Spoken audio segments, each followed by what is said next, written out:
Snarklings. Welcome to Gothic Charm School video episode 2, where we talk about some common questions and assumptions about the Gothic lifestyle. This video is mostly aimed at the non-Goths, but hey, Goths, stick around. There's going to be stuff for you too.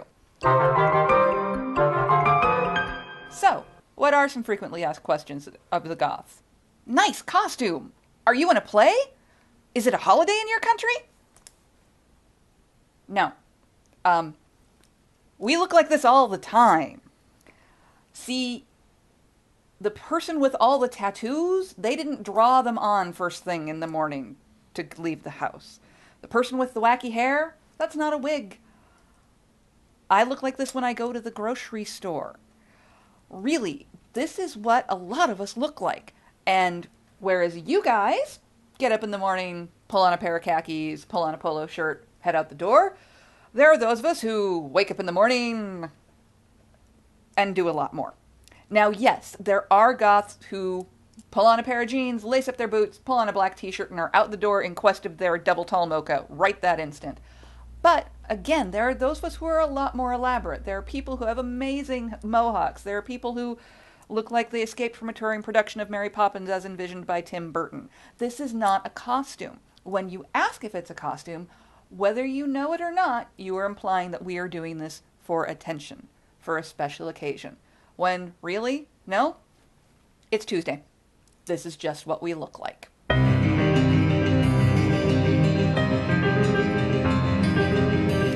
Another frequently asked question of Goths, and kind of an assumption, is, are you a vampire? No. And if I was, why would I tell you? Okay, I get it. I understand why we get that question. Vampires are indeed an archetype of the Gothic subculture. Dracula, Hammer horror movies, glamorous undead creatures of the night with mystical powers. Sure. Why not use that as a template? But we don't believe that we're undead immortal creatures of the night out to drink your blood, nor do we sparkle in sunlight. We just look like this. We're not vampires.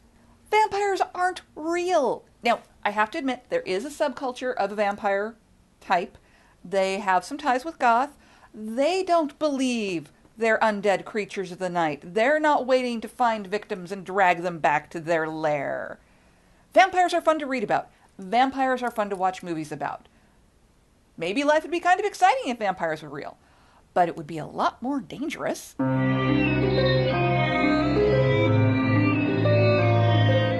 Other assumptions are that Goths are dangerous.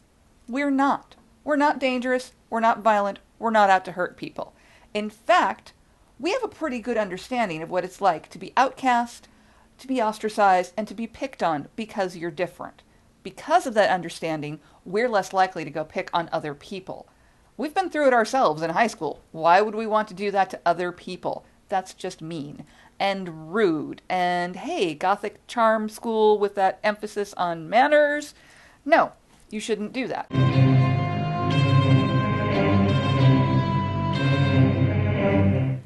Another stereotype about Goths is that we're depressed.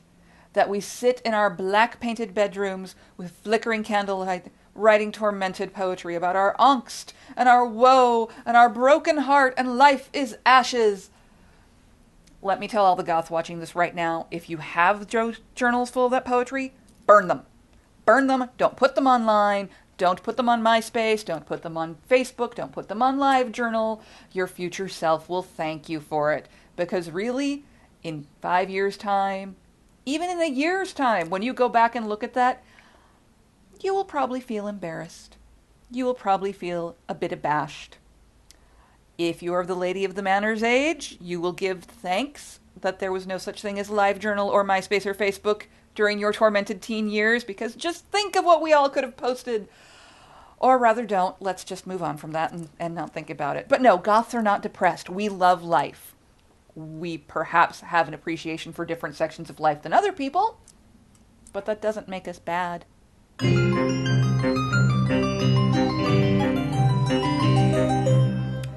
Another assumption is that Goths have a couple particular career paths. We're artists. We work at coffee shops or bookstores. We work the graveyard shift answering your help calls. All of these are true. We also work in the tech industry. We work in Hollywood. We're doctors. We're lawyers. We're teachers. We're librarians. We're everywhere. You just may not notice all of us because not every goth dresses flamboyantly. Not every goth has wacky hats or blue hair or tattoos. Some of us are very low key. Some of us blend in. We just have a slightly darker color scheme. How are you to know? You can't. So maybe you should think twice about making comments about those freaky dangerous goth types, because you never know, the person in the cubicle next to you may have an entire bookshelf full of Edgar Allan Poe and all of Bauhaus's CDs.